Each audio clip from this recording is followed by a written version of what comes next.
তোমরা যারা ক্যালকাটা ইউনিভার্সিটির আন্ডারে 6 সেমিস্টার রাষ্ট্রবিজ্ঞান অনার্স কোর্সের ছাত্রছাত্রী আছো, তোমাদের জন্য আজকের ক্লাসটা খুবই গুরুত্বপূর্ণ। আজকের ক্লাসে তোমাদের ডিএসসিসি 13 পেপার অর্থাৎ ওয়েস্টার্ন পলিটিক্যাল থট 2 এই পেপার থেকে দুটি গুরুত্বপূর্ণ মোস্ট ইম্পর্টেন্ট বড় প্রশ্নের উত্তর নিয়ে আলোচনা করব। দুটো প্রশ্নই মডিউল 1 থেকে থাকছে। প্রথম প্রশ্ন, বেনথামের উপযোগবাদ তত্ত্বটির সমালোচনা সহ আলোচনা করো। প্রথমেই তোমাদের ইন্ট্রোডাকশান অর্থাৎ ভূমিকা দিয়ে শুরু করতে হবে। সেখানে কি লিখবে দেখো, ইংরেজ দার্শনিক ও আইন সংস্কারক জেরেমি বেনথাম তার বিখ্যাত গ্রন্থ an introduction to the principle of moral and legislation এ উপযোগবাদ তত্ত্বটির বিজ্ঞানসম্মত ও পূর্ণাঙ্গ রূপ প্রদান করেন। তার এই তত্ত্বের মূল কথা হলো সর্বাধিক মানুষের সর্বাধিক সুখ।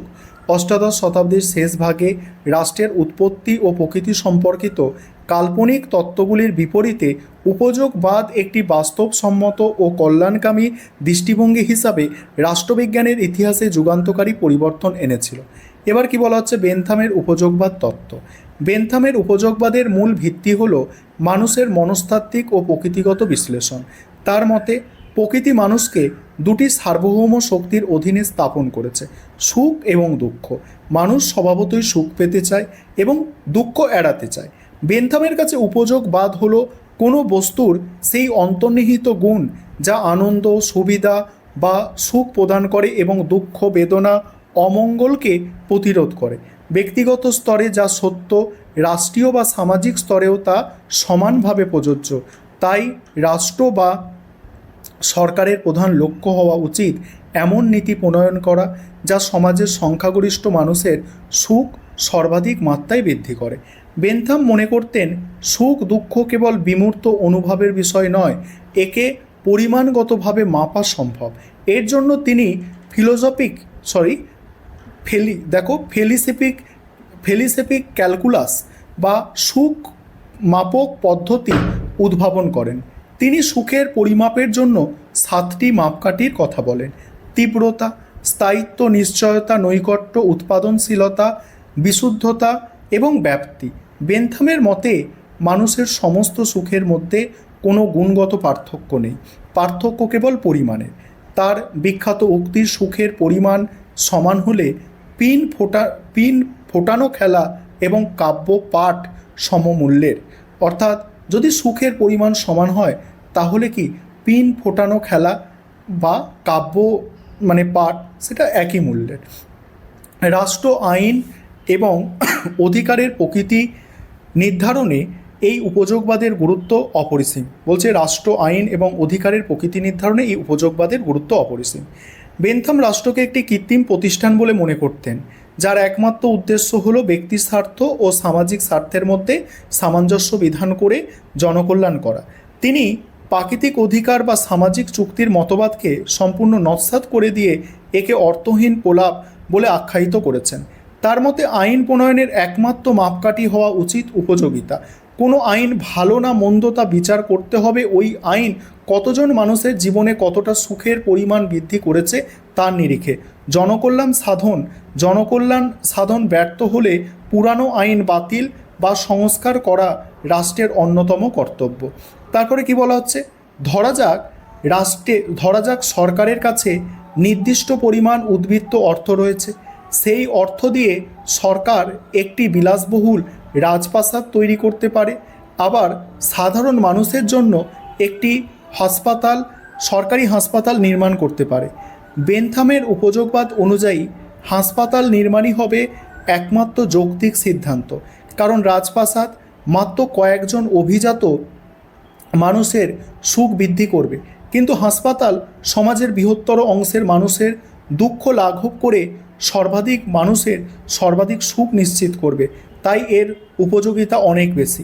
সমালোচনায় কি বলা হচ্ছে, পরবর্তীকালে জন স্টুয়ার্ট মিল সহ অন্যান্য রাষ্ট্রবিজ্ঞানীরা বেনথামের তত্ত্বের বেশ কিছু বাস্তব ও তাত্ত্বিক ত্রুটি তুলে ধরেছেন।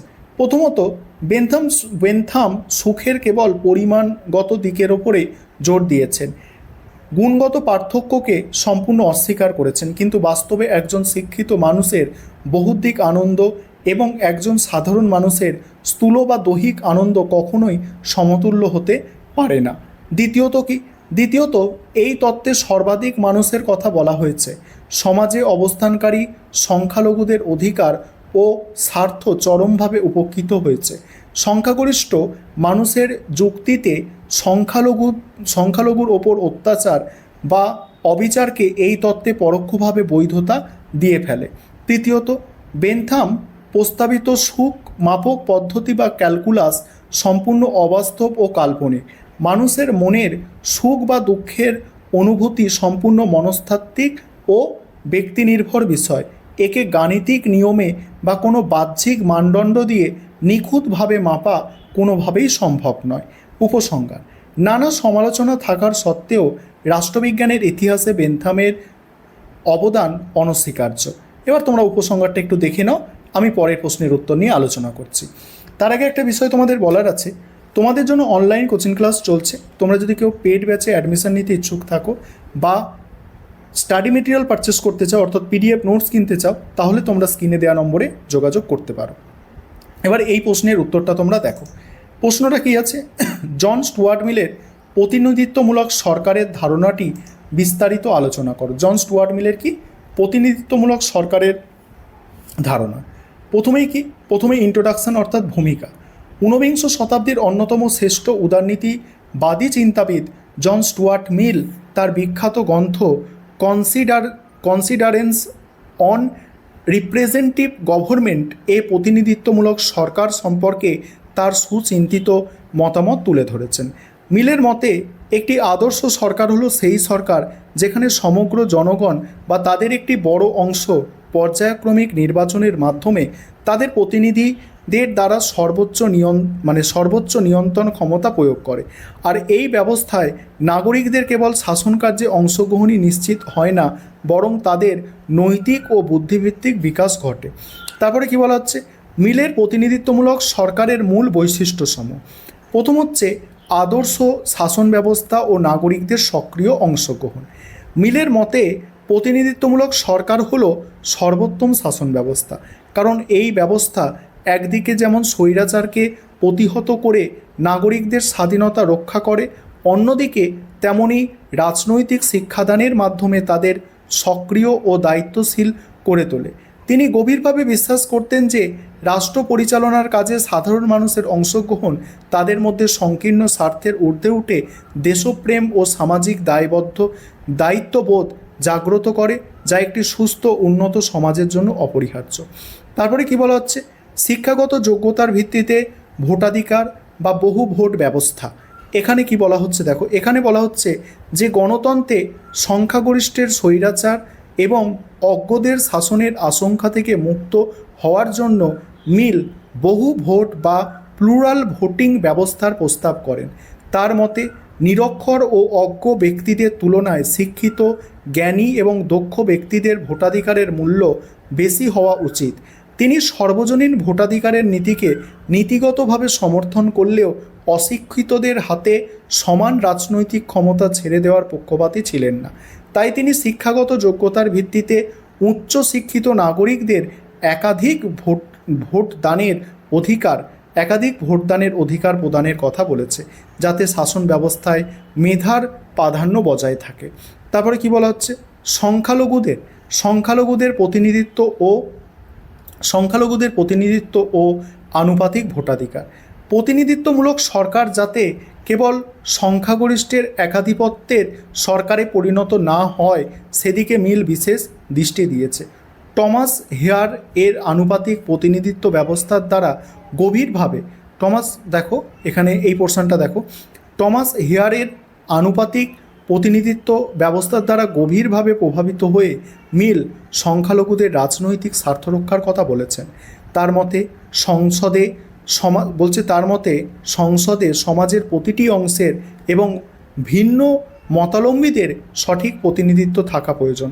সংখ্যাগরিষ্ঠ দল যাতে সংখ্যালঘুদের কণ্ঠস্বরকে সম্পূর্ণভাবে অবদমিত করতে না পারে, তার জন্য তিনি আনুপাতিক ভোটাধিকারের ব্যবস্থাকে সর্বোত্তম হাতিয়ার বলে মনে করেছেন।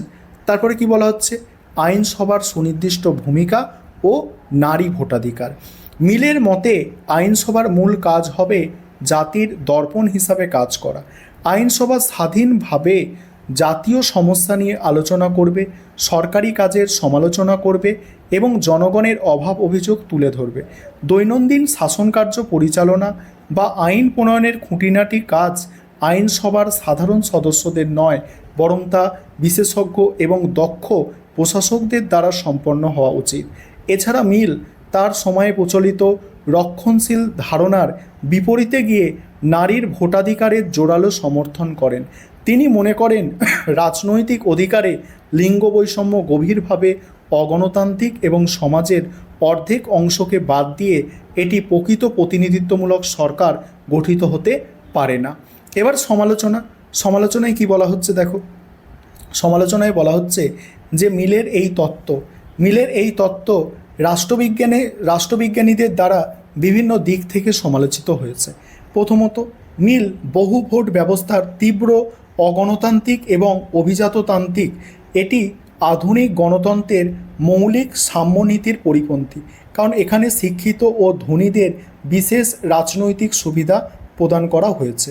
তারপরে বলা হচ্ছে দ্বিতীয়ত, মিল সাধারণ ও শ্রমজীবী মানুষের রাজনৈতিক সচেতনতার প্রতি খুব বেশি আস্থাশীল ছিলেন না।